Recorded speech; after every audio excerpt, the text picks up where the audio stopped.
C'est impressionnant de parler devant autant de personnes. Merci à vous tous de m'accueillir ce matin dans le cadre de votre journée diocésaine. Et j'étais d'autant plus heureux de venir que j'aime bien, quand on me demande de faire une contribution, j'aime bien les sujets clairs. Et là, j'ai eu un sujet clair. On m'a dit, c'est le Père Echenne qui m'a dit, tu vas venir pour parler du sacerdoce commun, et en particulier du fait que la responsabilité de la mission de l'Église est commune à tous les baptisés. Et voilà le clou de l'intervention. Comment, du coup, on la répartit, cette mission de l'Église, entre ministres ordonnés et laïcs? Alors, c'est un sujet clair, et puis on voit bien ce qu'il y a derrière.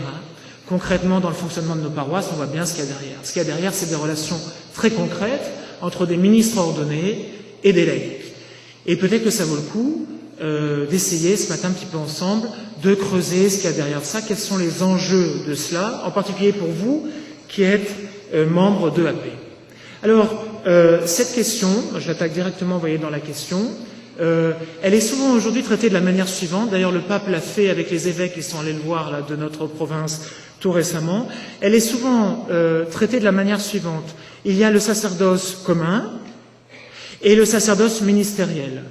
C'est une distinction qui est opérante dans un texte de Vatican II, dans un paragraphe de la grande Constitution sur l'Église, qui rappelle cette distinction pour préciser quelque chose de très important pour le Concile, c'est que ces deux sacerdoces, c'est compliqué, sacerdoce commun, sacerdoce ministériel, c'est des catégories qui ne sont pas faciles en théologie. Bon, mais on les prend comme ça. Et le Concile va dire, les deux sacerdoces sont ordonnés l'un à l'autre. C'est ça l'accent du Concile, donc c'est intéressant. C'est vrai que c'est intéressant. Et alors, il va dire, du coup, que le sacerdoce ministériel, ce qu'on comprend, c'est que le sacerdoce ministériel est au service du sacerdoce commun. Pourquoi? Parce que celui qui a reçu le sacerdoce ministériel, dit ce paragraphe-là de Lumen Gentium, a un pouvoir sacré, bon, qu'est-ce que c'est que cette affaire? Bon, pouvoir sacré pour former le peuple sacerdotal, pour construire le corps. Donc vous voyez, c'est intéressant. C'est vrai que là, on a quelque chose d'intéressant. Et puis surtout, ça nous rappelle que la vie chrétienne est une vie sacerdotale. Alors ça, c'est quand même une grande affirmation du Concile Vatican II. Et donc, dans ce peuple sacerdotal, vous voyez, il y a un sacerdoce ministériel qui est au service du sacerdoce commun. Donc, distinction très intéressante, signalée une fois dans le texte de Lumen Gentium, très intéressante et pourtant insuffisante. C'est une distinction qui nous laisse encore, même si on l'explique beaucoup par la catégorie du service, donc avec cette dimension un peu morale, qui est très belle, mais on sait bien que derrière la raison du service peuvent se glisser beaucoup d'abus de pouvoir, on le sait bien. Bon, et alors vous voyez, on reste avec cette distinction, on est quand même un petit peu mal à l'aise, parce qu'on reste dans une logique un petit peu de catégorie et de pouvoir, mine de rien. Alors bien sûr, avec cette notion de service. On n'arrive pas très bien à s'en sortir. Et pourquoi on n'arrive pas très bien à s'en sortir? Peut-être parce que, en fait, on est avant le Concile Vatican II, parce que cette distinction, c'est celle de Pie XII. C'est celle de Pie XII dans un texte des années 50, qui l'utilise pour dire des choses importantes. Je vous en ai dit les avantages. Mais en même temps, aujourd'hui, cette distinction qui est fortement utilisée, dans des sens parfois idéologiques tout à fait opposés.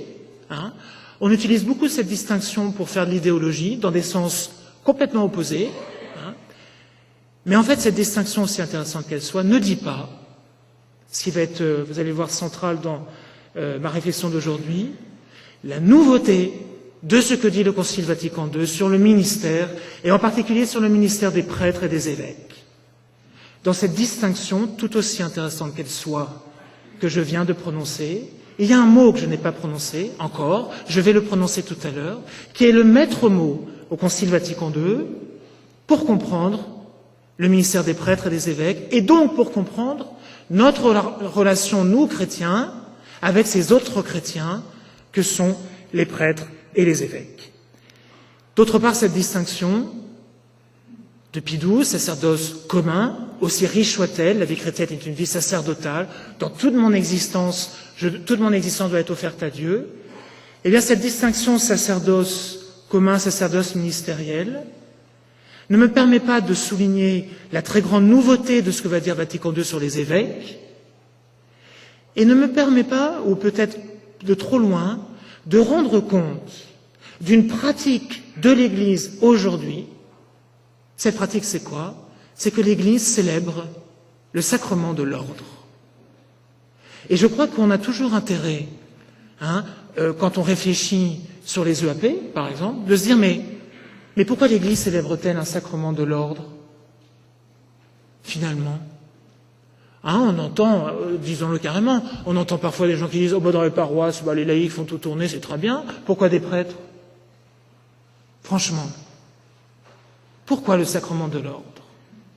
Pourquoi l'Église prend peut-être ce luxe de préparer de jeunes hommes pendant 6 ans minimum au sacrement de l'ordre? Il faut croire qu'elle y croit. Parce que c'est un coût pour elle, y compris financier. C'est un coût, c'est un investissement important. Pourquoi? Il faut croire que c'est fondamental pour la vie de l'Église.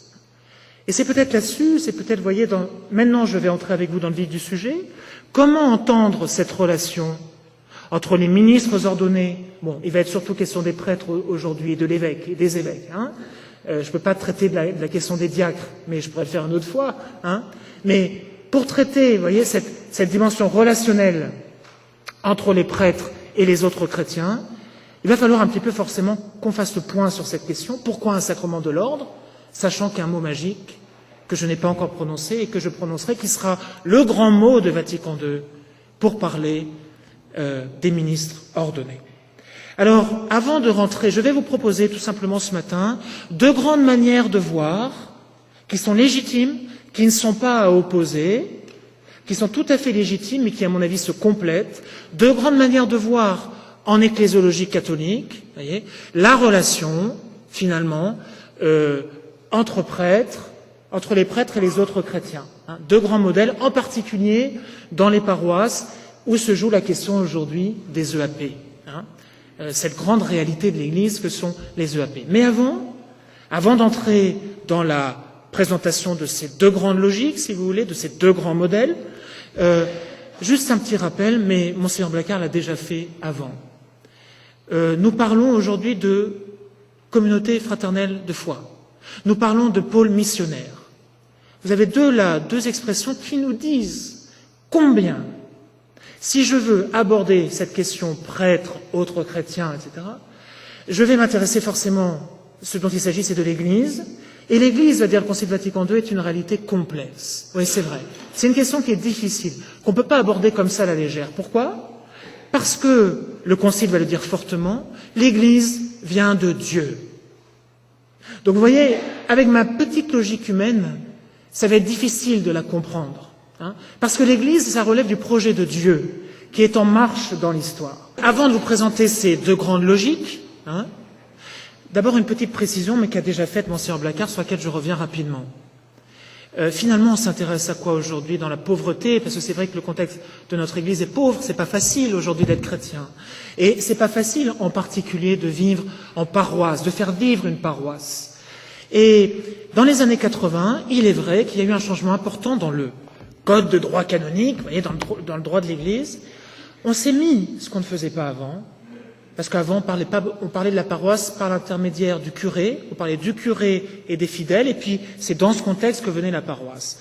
Dans le code de 83, il y a une grande affirmation qui dit « la paroisse est une communauté de fidèles ». Intéressant ça. La paroisse est une communauté de fidèles. Alors, c'est vrai que c'est une nouveauté qui réceptionne en partie certaines affirmations du Concile Vatican II, qui en gros consiste à dire que la foi, elle prend corps dans tout ce qui fait notre vie, donc dans toutes nos communautés humaines. Donc par analogie, on peut parler finalement de la paroisse aussi comme d'une communauté. Oui, mais attention. Attention parce que, dans la Bible notamment, l'Église, la paroisse, ce n'est pas d'abord une communauté rassemblée. Ce n'est pas d'abord ça, l'Église. L'Église, dans le Nouveau Testament en particulier, c'est le rassemblement. C'est le rassemblement que Dieu est en train de faire de l'humanité. Et le résultat de cette œuvre qui est en train de se faire, c'est effectivement qu'il y a des communautés rassemblées. Ça y est, c'est parti, c'est en route. Vous voyez, mais la paroisse, l'Église, ce n'est pas d'abord la communauté rassemblée. C'est le rassemblement que Dieu est en train de faire et qui donne de fait une communauté rassemblée. Donc, quand je suis membre d'une EAP, par exemple, mais c'est valable pour tous les chrétiens, je vais devoir être attentif à quelque chose qui n'est pas du tout facile par rapport à la vie chrétienne et la vie ecclésiale. C'est cette tension que Monseigneur Blacard a évoquée. Tension communauté fraternelle, pôle missionnaire. Vous voyez? Il y a là quelque chose d'absolument structurant pour l'Église, et le fameux mot magique que je vous ai promis pour tout à l'heure va nous dire cela. Vous allez voir. Vous voyez, donc, il va falloir que nous fassions attention quand nous parlons de cette relation prêtre-autres chrétiens. Il va falloir que nous tenions compte de cette tension et de la manière dont elle se vit dans l'Église. Le pape actuel a publié il y a longtemps un tout petit livre sur la fraternité chrétienne, où il disait, attention, dès le départ dans les communautés chrétiennes, il y a eu des menaces, il y a eu des problèmes touchant cette fraternité qui est toujours menacée de se replier sur elle-même. S'il y a fraternité, c'est une fraternité fort particulière, au sens chrétien du terme, parce que c'est une fraternité qui se déplie, je crois, tout à l'heure, Monseigneur a dit. Voilà. Donc, je voulais rappeler ça avant de vous présenter ces deux grandes logiques, parce qu'on ne doit jamais oublier cette nature profonde de l'Église qui est à la fois convocatio, en latin, convocation de Dieu adressée à l'humanité, sachant que Dieu est en train de la rassembler, de l'unifier, à la fois convocatio et congrégatio, c'est-à-dire déjà des communautés rassemblées. Mais ce mot de communauté, vous voyez, il faut y faire attention parce que finalement la tradition catholique ne l'aime pas beaucoup. Elle préfère le mot de paroikia, qui a donné paroisse. Et paroikia, c'est quoi dans le Nouveau Testament? C'est paroikos, dans la première lettre de Pierre, c'est l'étranger. Vous êtes chrétien? Vous êtes des étrangers. Vous êtes des exilés, incapables de vous installer nulle part, toujours en route et toujours à la recherche, en particulier, de celui qui ne connaît pas Jésus. Ça, c'est très important. Et du coup, encore une fois, pour penser notre sujet, pour penser cette articulation, pour penser la vie de l'Église, ça va être très important. Alors, je rentre maintenant, si vous voulez bien, directement dans notre sujet, c'est-à-dire quelles sont les deux grandes manières de comprendre dans la vie de l'Église aujourd'hui, quels sont les enjeux de l'articulation entre ministres ordonnés et les autres chrétiens. Je le fais maintenant en n'oubliant pas donc cette complexité de la vie de l'Église. Je le fais en étant moi-même situé. Si quelqu'un d'autre vous faisait le même exposé que moi, il vous dirait autre chose. Je suis situé, nous sommes toujours situés quand nous parlons. Et je suis situé en particulier parce que je suis prêtre supérieur de séminaire, donc je suis attentif au fait que pendant 6 ans minimum, l'Église prend le soin, c'est le cas de le dire, de former des hommes à un sacrement. À un sacrement. Donc à une vie. Un sacrement, c'est pas seulement une fonction, c'est une vie. Ça configure à une vie particulière. Bien. Alors forcément, ça me marque, parce que je suis le supérieur de séminaire. Alors je me dis, ça doit être important dans la vie de l'Église, ça. Quelque chose qu'on ne peut pas enlever, quoi. Et puis deuxièmement, je suis un prêtre dit, c'est-à-dire je suis un prêtre de l'école française, qui a pas mal réfléchi à ces questions et qui a beaucoup insisté sur, finalement, dans la vie de l'Église, sur cette articulation indispensable entre les ministres ordonnés et les autres chrétiens. Qui dit articulation dit pas fusion. Tout n'est pas pareil, mais tout est important et très important. Alors, sur la base des textes d'Orléans qui datent maintenant de 2006, je vous propose maintenant, trop brièvement bien sûr, mais de vous présenter deux logiques, deux manières possibles de présenter aujourd'hui ce rapport entre, rapidement dit, parce qu'on parle de la paroisse quand même, entre rapidement dit le curé, et puis les autres chrétiens. Il y a une première logique qui va nous permettre de comprendre par excellence pourquoi il y a des EAP aujourd'hui dans l'Église. Ça va être une logique très efficace que je vais commencer par vous présenter. Vous allez voir, elle est à dominante, elle est théologique, mais elle est aussi à dominante juridique. Le droit de l'Église a permis de penser en particulier beaucoup les EAP, de penser des quasi-ministères laïques. Voilà. Donc la première logique que je vais vous présenter, elle va aller dans ce sens. Et puis je vous présenterai une deuxième logique qui sera peut-être moins juridique, qui sera peut-être plus arrimée au Concile Vatican II lui-même, mais qui sera intéressante aussi pour comprendre la vie de l'Église aujourd'hui. La première logique va mettre en valeur les EAP, vous verrez pourquoi. La deuxième logique va mettre en valeur les CPP, vous verrez pourquoi. Alors entrons d'abord dans la première logique. Je dirais que la première logique, on pourrait la résumer de la façon suivante. On pourrait parler d'un curé,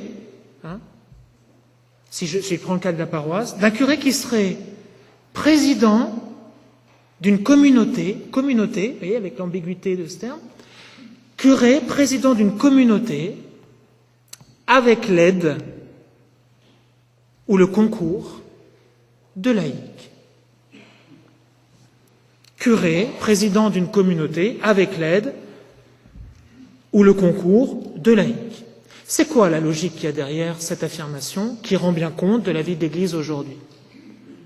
Derrière cette affirmation, vous avez une théologie du laïcat. Théologie difficile. La théologie du laïcat, oulala, c'est quelque chose qui est complexe, pas facile. Derrière cette affirmation, donc, vous avez une théologie du laïcat, et vous avez, juridiquement, l'application, entre guillemets, d'une des grandes affirmations du Concile Vatican II, qui, dans le chapitre 2 de la Constitution sur l'Église, parle du peuple de Dieu, de l'Église, quoi. L'Église est peuple de Dieu, et ce peuple de Dieu, il a des fonctions. Il a 3 fonctions. On appelle les tria munera. C'est des choses qui nous viennent de Calvin, qui avait parlé des 3 grandes fonctions du Christ, origine protestante de cela. 3 grandes fonctions, des tria munera. La fonction de sanctification, la fonction d'enseignement et la fonction de gouvernement. Derrière cette logique, donc cette première logique que je vous présente, un curé président d'une communauté avec l'aide de laïcs, nous avons en sous-main ça. Une théologie du peuple de Dieu, une théologie du laïcat, pas seulement donc des prêtres et des évêques, mais de tout le peuple de Dieu. Le peuple de Dieu, c'est les ministres et les laïcs, si on peut parler comme ça. Donc une théologie du laïcat à l'aune de ces 3 fonctions. Et là, qu'est-ce qui va venir au premier plan? Les EAP. Bien sûr. Les EAP, et pour les faire venir au premier plan, qu'est-ce que font les textes d'Orléans? Ils invoquent quoi? Eh bien, ils invoquent le fameux canon 519, qui porte sur le curé, et qui nous dit que le curé est le pasteur propre de la paroisse, dont il va pour cette paroisse, exercer la charge de la communauté. Il va exercer pour elle les fameuses 3 fonctions, là, enseigner, sanctifier et gouverner, avec l'aide apportée par des laïcs. Avec l'aide apportée par des laïcs. On ne parle pas de AP là, mais les EAP se sont conçus comme entrant dans le cadre de ce canon. Alors, dans les textes d'Orléans, on parle du 519, et puis on parle aussi du canon 517-2, qui prévoit carrément, faut dire la chose, carrément, qu'en cas de pénurie de prêtres, je dis bien qu'en cas de pénurie de prêtres, eh bien, qui prévoit que les laïcs participent à l'exercice de la charge pastorale. Bon, c'est du vocabulaire technique, juridique. Mais vous voyez, la logique, dans cette première logique, c'est une participation de plus en plus grande de laïcs à la charge pastorale du curé. C'est ça la logique. Et c'est une logique juridique. C'est bien le droit de l'Église qui a permis d'avancer dans cette logique, car le Concile Vatican II lui-même associait le terme ministère au sacrement de l'ordre. Point. Car à Vatican II, la vie chrétienne, c'est la vie sacerdotale, mais le terme ministère est réservé au sacrement de l'ordre. C'est le droit qui a permis, vous voyez, de penser, du côté du curé, une aide des laïcs, pour lesquels on va parler de plus en plus de ministères laïques, avec différentes potentialités ouvertes par le droit, différents degrés, si on peut parler ainsi, jusqu'à la participation, la fameuse participation à l'exercice de la charge pastorale en cas de pénurie de prêtres. D'une certaine manière, cette approche juridique a permis donc d'aller, entre guillemets, plus loin que le Concile Vatican II. Et au nom de quoi, je le répète, au nom de ces trois grandes fonctions du peuple de Dieu, de ces tria munera du peuple de Dieu, auxquelles, finalement, qui sont celles de tout le peuple de Dieu. Donc, du coup, on peut tout à fait concevoir le canon 519 et le fait que le curé reçoit l'aide de laïcs. Alors, concrètement, dans les statuts d'Orléans, qu'est-ce que je vois? Eh bien, je vois que nous avons donc des EAP. Alors, c'est assez original, le texte d'Orléans par rapport à d'autres diocèses. J'ai fait des sessions dans les autres diocèses de la province. C'est pas toujours exactement comme ça qu'on voit les choses. Ici, à Orléans, dans les statuts de l'EAP, je vois qu'on a poussé loin cette logique-là. Alors, c'est intéressant. On a poussé loin cette première logique, dans la mesure où le prêtre est membre de l'EAP. On parle des membres laïcs de l'EAP et des membres ordonnés, finalement, de l'EAP. Donc, le prêtre est membre de l'EAP, qui subsiste d'ailleurs s'il part. Alors ça, c'est quelque chose d'important. Si le curé part, ou le prêtre modérateur est nommé ailleurs, l'EAP subsiste. Donc on voit bien on va vraiment dans cette... on pousse loin cette première logique que je vous explique. Ceci dit, vous serez d'accord avec moi si je vous dis que ça ne règle pas tous les problèmes. Et là, la pratique devance la théologie. Parce qu'on sent bien, parce qu'on est des chrétiens. Et donc on sent bien, on se dit, bon, cette logique est assez juridique, assez fonctionnelle, des tria munera, elle est intéressante, mais on voit bien quand même que dans les relations, il y a quelque chose qui se joue dans la relation avec le curé ou le prêtre modérateur, va falloir honorer quelque chose. Et alors, ça se voit peut-être dans les textes, au sujet de la troisième munera, du troisième munus. Le troisième munus, c'est la fonction de gouvernement. Alors, dans le chapitre 2 de Lumen Gentium, je ne vais pas trouver la fonction de gouvernement de tout le peuple de Dieu. On va botter en touche dans Lumen Gentium. On va parler du service, de la diaconie, etc. Dans le texte d'Orléans, je vais trouver que l'EAP anime la communauté, etc. C'est déjà très important, mais on ne prononce pas le mot de gouvernement.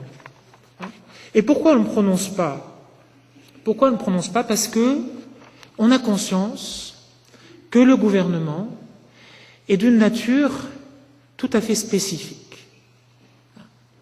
Que le gouvernement de l'Église est d'une nature tout à fait spécifique, et ça on ne le voit pas trop dans le fameux canon 519 sur le curé.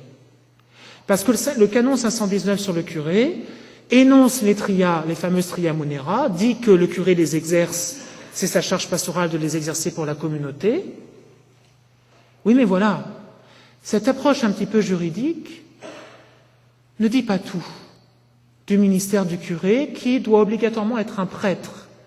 Le curé est forcément un prêtre. Pourquoi? Alors pour cela, eh bien, je ferai un rapide détour par le grand théologien Yves Congar. Congar, quand il a fait ses gros bouquins sur la théologie du laïcat, il a expliqué les tria munera, là. Parce qu'il voulait situer les laïcs dans l'Église. Alors il disait, alors on va prendre chacune des munera, et puis on va situer les laïcs. Et puis le bouquin, il a du succès, alors Congar le réédite.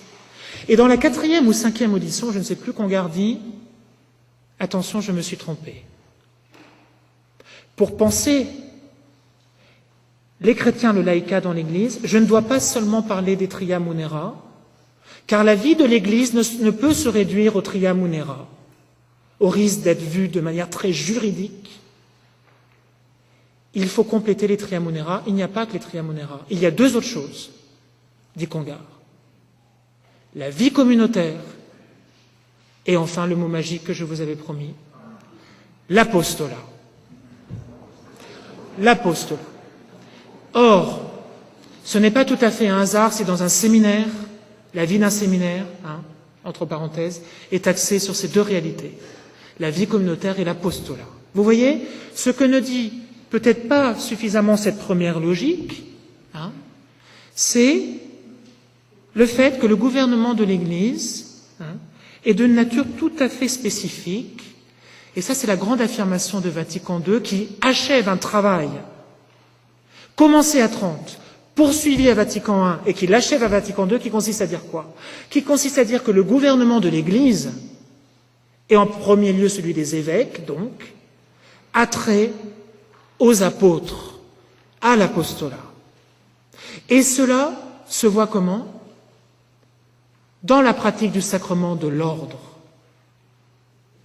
Car l'apostolat n'est pas une affaire de titre ou de pouvoir, voyez, et les prêtres qui font cela, qui sont responsables de dire, qui raisonnent de cette manière-là en termes de titre ou de pouvoir. Non, le sacrement de l'ordre n'est pas quelque chose qui nous attribue une logique de pouvoir ou d'attribution, c'est quelque chose qui nous vit, si je peux parler ainsi, qui nous voue à une vie. Ce que dit le Concile Vatican II, c'est qu'un évêque, c'est un homme qui est voué de par une consécration spéciale, qui est celle du sacrement, à la vie des apôtres, qui est une vie bien particulière, qui est une vie chrétienne bien particulière, tout de même, qui est une vie sous le signe total de l'envoi, qui est une vie sous le signe de l'annonce de l'Évangile à ceux qui ne le connaissent pas, qui est une vie sous le signe de la fondation de communautés dans la Bible. Vous voyez, ça ne dit pas tout de la vie chrétienne. La Vierge Marie a une place très importante dans la vie chrétienne, mais elle n'est pas apôtre. Donc vous voyez, ce que ne dit pas assez cette première logique intéressante, c'est combien le gouvernement, la nature spécifique du gouvernement de l'Église, qui relève de la mission des apôtres. Or, le sacrement de l'ordre, dit le Concile Vatican II, est le sacrement de l'apostolicité du ministère pastoral. Dans la prière d'ordination d'un prêtre, on n'y dit pas que le prêtre est ordonné au sacerdoce ministériel. Vous voyez, par rapport à ce que je disais tout au début. On y dit que le prêtre est ordonné au sacerdoce apostolique. Le sacrement de l'ordre fait du prêtre, fait de l'homme concerné, un ministre de Jésus, configuré à Jésus à la manière des apôtres, manière coûteuse, très coûteuse, qui engage toute une vie dans une exigence évangélique très grande. Mais vous voyez, ce qu'affirme le Concile Vatican II, c'est que le gouvernement de l'Église, il a trait à cela.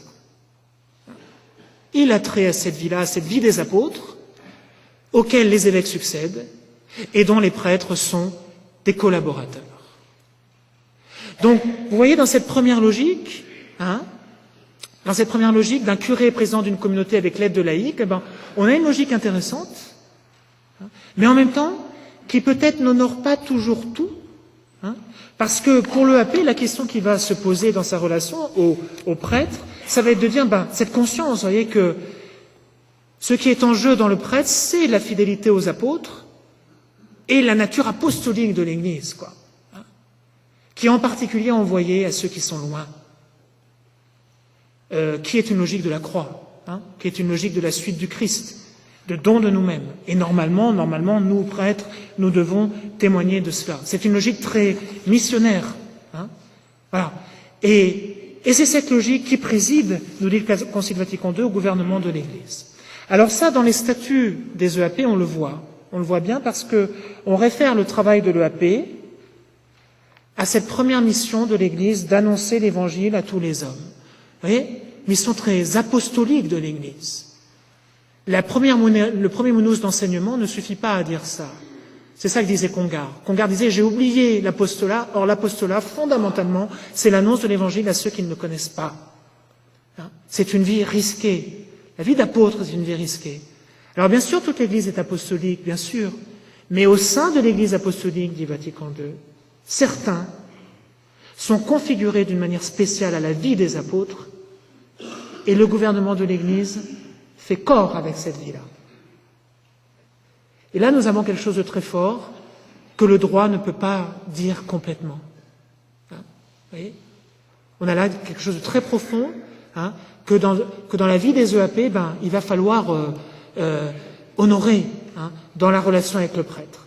Non pas, je le répète, vous voyez, on n'est pas là dans un registre de pouvoir, de pyramide, ou je ne sais, le prêtre serait celui qui a plus de pouvoir que les laïcs, pas du tout. On est dans un état de vie, c'est-à-dire dans une manière d'être en relation. Le ministre ordonné, c'est quoi? C'est un homme configuré au Christ pasteur, dans une relation tout à fait originale aux hommes et en particulier à ceux qui sont loin. C'est une vie de don de lui-même particulière, en particulier dans le célibat, entre autres, qui est demandé aux prêtres. Et on comprend mieux, du coup, pourquoi, peut-être. Voyez ? Alors, du coup, une EAP, première logique que je vous ai... La deuxième sera plus courte, je vous rassure. Première logique, une EAP, elle va être quand même sensible à cet aspect que le curé, c'est pas uniquement celui qui exerce les triamunera, mais c'est celui qui a reçu le sacrement de l'ordre, qui le voue à la tâche des apôtres. Et c'est là où la logique de la présidence de communauté est intéressante, mais n'est pas suffisante. Alors, il y a cette trace dans les textes d'Orléans, et la dernière chose qui va être difficile aussi à voir en EAP, c'est qu'on comprend bien que la charge des apôtres et la charge du ministre ordonné, vous voyez, c'est le ministre qui est ordonné, c'est pas le ministère qui est ordonné, c'est le ministre. C'est un homme qui est ordonné. On comprend bien que sa charge, c'est une charge qui est globale. On ne peut pas découper en fonction. C'est difficile de découper en fonction la charge d'un prêtre. C'est une vie qui est en jeu. Et donc, du coup, aussi, ce qui n'est pas évident dans l'Église en France aujourd'hui, c'est de penser les EAP qui sont censés aider, vous voyez, être du côté du curé, à penser un peu cette nature globale de la charge. Voilà. Est-ce que dans une EAP, on découpe les charges? Mais dans ces cas-là, on risque un petit peu de nuire à l'unité, vous voyez, de tout. Je dis pas, voilà, j'ai pas de solution miracle, mais c'est une question qui n'est pas facile. Voilà ce que je voulais vous dire sur cette première logique qui est très intéressante, qui a donné lieu donc aux EAP, voilà, très intéressante pour penser la vie de l'Église, mais qui présente deux dangers. Le premier danger de cette logique, évacuer la synodalité dans l'Église, c'est-à-dire la part propre de tous les chrétiens, et pas seulement des membres de l'EAP. Ça, c'est vraiment la question des liens des membres de l'EAP aux autres chrétiens, ça c'est vraiment une question importante. On entend dire des fois, dans l'EAP, ils se cléricalisent, ils sont plus clairs que les prêtres. Vous voyez, bon, c'est une manière trop rapide de dire les choses, mais bon. Ça, c'est le premier danger de cette première grande logique. Et puis, il faut quand même, il y a une deuxième chose qu'il faut quand même dire, c'est que si cette théologie du laïcat, elle est intéressante, si les laïcs sont appelés, c'est très bien, à prendre de plus en plus leur part dans l'aide apportée au curé, il faut quand même rappeler que la plupart des charismes célébrés par Paul dans ses lettres ne relèvent pas de ses charges étroitement ecclésiastiques, mais relèvent de beaucoup d'initiatives privées et publiques par lesquelles se construit le corps du Christ. Vous voyez, donc il ne faudrait pas concevoir non plus la participation à une EAP comme le must de la vie chrétienne, c'est-à-dire qui aboutirait à quelque chose qui ne serait pas tout à fait juste. Il n'en demeure pas moins que cette première grande logique de rapport, voyez, curé, président d'une communauté avec l'aide de laïcs, est vraiment intéressante et a permis de penser beaucoup d'aspects de la vie de l'Église. Mais il faudra, je pense, la nuancer, la compléter avec une deuxième grande logique que je veux maintenant vous présenter parce qu'elle me semble aussi à l'œuvre dans les textes diocésains et à l'œuvre dans l'Église en France aussi, dans pas mal de diocèses. Elle se résumerait de la manière suivante, pour penser cette fois donc le rapport des prêtres aux autres chrétiens. Eh bien, ça serait maintenant le fait d'être curé, non plus président de communauté, mais curé d'une paroisse, une paroisse qui est une partie du diocèse, mot qu'on n'a pas prononcé jusqu'à présent, curé d'une paroisse partie du diocèse, avec la participation de fidèles. Vous voyez, je ne parle plus de laïcs là. Je parle de fidèles. Donc je répète, curé d'une paroisse, partie du diocèse, parce qu'une paroisse est une partie du diocèse, avec la participation de fidèles. Quelle est la logique ici? Eh bien, la logique juridique, je commence par celle-là, c'est le canon 529, paragraphe 2, bon, je vous passe rapidement le détail, qui dit que le curé reconnaîtra la part propre que les laïcs ont dans la mission de l'Église et l'encouragera, en particulier dans les œuvres d'association des fidèles. Donc il y a une logique juridique. Alors c'est intéressant, on est au canon 529, le canon 536, un petit peu plus bas, va nous parler des CPP. J'y viendrai tout à l'heure. Donc, logique juridique, c'est celle-là, pour illustrer mon propos. Mais la logique est surtout théologique, profondément théologique. C'est celle que les évêques au synode de 85 pour l'anniversaire de Vatican II ont remise en valeur. C'est une théologie de la communion. Non pas de la communauté, vous voyez, avec les ambiguïtés du terme communauté, mais une logique de la communion des fidèles entre eux, non pas des laïcs d'un côté, des prêtres de l'autre, des fidèles. Communion des fidèles. Si je dis communion, je suis tout de suite dans un langage hyper théologique, car la koinonia, c'est biblique, c'est Paul. Cette communion, elle vient d'où? Elle vient notamment de la communion corps du Christ, qui fait que dans l'Église, nous ne sommes pas les uns à côté des autres, comme disait Monseigneur Blacard tout à l'heure, mais nous sommes dans un rapport de co-appartenance mutuelle, les uns dans les autres, si vous voulez.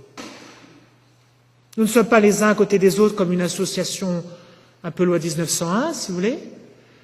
Nous ne sommes jamais les uns sans les autres. Et c'est cette logique qui fonde la participation, vous voyez, de tous les chrétiens à la vie de l'Église. Car la communion, rappelez Yves Congar, peut venir, c'est discuté, mais peut venir en fait de communis, du terme latin communis. Et communis, c'est le contraire de immunis. Immunis, c'est à donner immunité, l'immunité parlementaire. Au contraire, le communis, c'est le fait d'avoir ensemble un munus, d'avoir ensemble une charge. Donc vous voyez, la communion et mission. Communion et mission en langage chrétien, c'est la même chose. Le fait de communier à Jésus fait que je deviens comme Jésus un homme pour les autres. Pas dans un second temps, tout de suite. J'accueille Jésus, je communie à lui, je deviens immédiatement pour les autres. Et comme Jésus, quoi. C'est assez logique. Voilà. Et cette théologie de la communion, finalement, si vous voulez, elle est assez forte dans le Concile Vatican II. Et du coup, et voilà le clou maintenant de cette logique, je crois, de ce qu'elle permet aussi de redécouvrir, de découvrir, c'est que, autant avant, on insistait beaucoup sur les curés. Vous voyez, il y avait des curés qui, paroisse, le curé, dans un diocèse, quand on était curé, c'était quelque chose. Eh bien, autant il n'est pas question de renoncer aujourd'hui au fait que le curé est pasteur propre d'une paroisse, qu'il n'est pas le vicaire de l'évêque, ça c'est sûr. Mais vous voyez bien que dans cette logique-là, on va réinsister sur quoi? On va réinsister sur le fait que le curé est le représentant de l'évêque et que ce qui est en jeu dans le ministère de prêtre, c'est, de par le sacrement de l'ordre, d'une part, un rapport de relation directe à tous les hommes, à tous les chrétiens, etc., mais surtout aussi un rapport de relation directe avec les autres prêtres et avec l'évêque. Le Concile Vatican II a permis de redécouvrir l'institution du presbytérium. Voilà pourquoi Vatican II ne parle jamais du prêtre, mais des prêtres. Et voilà, vous voyez que dans cette logique, je suis dans une identité chrétienne qui n'est pas d'abord juridique en termes peut-être de pouvoir, mais qui est directement en termes d'identité relationnelle. Nous ne sommes pas les uns sans les autres, et chaque prêtre, tout prêtre n'est jamais sans vous, et il n'est jamais sans ses frères prêtres, et il n'est jamais sans son évêque. C'est très frappant de voir dans d'autres diocèses que je ne citerai pas que le vôtre, combien la logique actuelle consiste, pour certains évêques, à réinsister sur le fait que seul le diocèse est une église avec un grand E, ça c'est de la bonne théologie, et conduit certains évêques à réinsister sur le fait que l'unité de base c'est le diocèse, c'est l'église diocésaine, gouvernée par l'évêque et les prêtres. Ça, je crois qu'elle a quelque chose de très fort pour penser l'Église et qui nous sort peut-être d'une logique trop étroite d'attribution, curé, laïque, voyez, parce que du coup on est dans une autre logique où les prêtres du presbytérium ne seront pas forcément curés. Dans un diocèse de la province, on voit très bien que l'évêque est en contact direct avec les EAP, directement, mais on voit l'insistance sur le fait que le diocèse est gouverné par le conseil presbytéral, sachant, par le presbytérium, que représente le conseil presbytéral, sachant que dans ce presbytérium, il y aura peut-être moins de curés à l'avenir. Ou peut-être, on parle parfois de l'itinérance des curés. Vous voyez ? Bon, voilà. Ça fait réfléchir. Je crois que c'est intéressant cette logique. Et cette logique, et je terminerai par là, honore, vous voyez, pleinement, du coup, la synodalité de l'Église, qui s'exprime à travers quoi ? En premier lieu, à travers le CPP, le conseil pastoral de paroisse,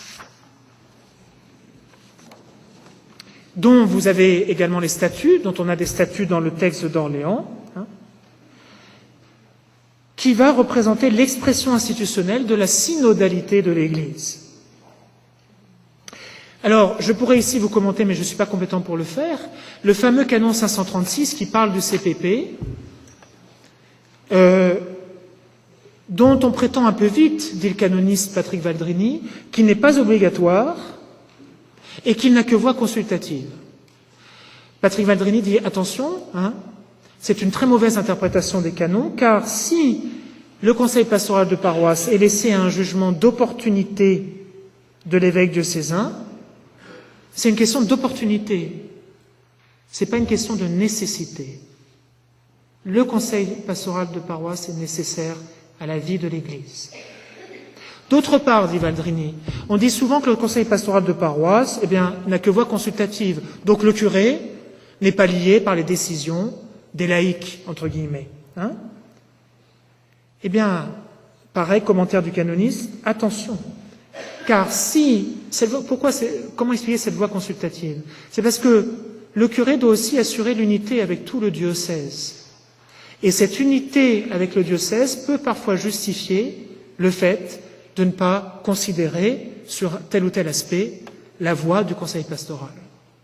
Mais vous voyez, le conseil pastoral, l'EAP, c'est très important, je vous ai montré ça tout à l'heure, mais le conseil pastoral de paroisse, c'est très important aussi, parce qu'il est directement, lui, référé à la communion de l'Église, à une théologie de la communion qui nous axe immédiatement sur le baptême. Alors que tout à l'heure, on était dans l'aide au curé. On était du côté du curé. Vous voyez, Là, le CPP nous parle vraiment de la participation de tous au nom du baptême. Voilà. Donc, vous voyez, c'était la deuxième grande logique, et j'en termine ici, que je voulais vous présenter, qui a de grandes conséquences, je crois, pour nous, pour cette relation entre soi-disant prêtre et laïc. Mais le terme laïc, c'est un terme qui est difficile. On s'enferre avec le terme laïc, parce qu'on ne peut le définir que par la négative. L'Église préfère en fait le terme de fidèle, qui dit tout de suite la communion au Christ et la communion entre nous. On n'est pas les uns sans les autres, on n'est jamais dans des choses en soi, dans des pouvoirs, dans une logique de pouvoir. On n'est pas les uns sans les autres, et en particulier l'évêque, qui n'est pas sans ses frères évêques, qui n'est pas sans ses prêtres, parce qu'on pourrait montrer que l'évêque, dans certains textes, est membre du presbytérium. On pourrait le montrer si on voulait. Et on a là quelque chose de très fort, en particulier pour un supérieur de séminaire, qui va éduquer avec son équipe les séminaristes, non pas d'abord à ses tria munera, même si c'est très important. Il faut des compétences pour être prêtre, mais qui va surtout travailler une identité relationnelle, parce que si cet homme est ordonné, le sacrement le vouera à une vie donnée aux autres, à une vie apostolique, celle des apôtres, pour créer, pour fonder, pour annoncer l'Évangile au loin. Vatican II est le concile qui fait du ministre ordonné, qui donne au ministre ordonné une dimension missionnaire extraordinaire au sens propre du terme, que jamais aucun concile n'avait donné. En ce sens, il termine l'œuvre commencée à Trente et poursuivie à Vatican. Voilà. Dernière phrase pour terminer. Je vous parlais au tout début. Je vous disais, il y a une tension dans la vie de l'Église entre le fait d'être communauté rassemblée et en même temps complètement, envoyé. Il y a cette tension-là. Ce n'est pas un hasard si, dès le départ, les premières communautés chrétiennes ont reconnu comme successeurs des apôtres non pas les missionnaires itinérants, mais ont reconnu comme successeurs des apôtres les chefs d'Église, les épiscopes et les presbytres. C'est-à-dire que dès le départ, les communautés chrétiennes ont eu conscience de cette tension, et dès le départ, elles ont dit oui, en fait, c'est toute l'Église qui est apostolique, bien sûr, mais il est clair qu'au sein de l'Église apostolique, certains sont entre guillemets plus apôtres que d'autres, dans la mesure où ils ont reçu un sacrement, vous voyez, qui les configure d'une manière spéciale à la vie des apôtres. Et c'est entre leurs mains, entre guillemets, qu'a été remis le gouvernement de l'Église, pour que le gouvernement de l'Église ne soit pas une affaire de pouvoir, de titres, de gens qui sont au-dessus des autres, mais que le gouvernement de l'Église soit le gouvernement effectué par le Christ que Vatican II proclame Lumen Gentium, ressuscité des morts, et qui continue à faire l'union de chacun avec Dieu et l'unité du genre humain. Je vous remercie.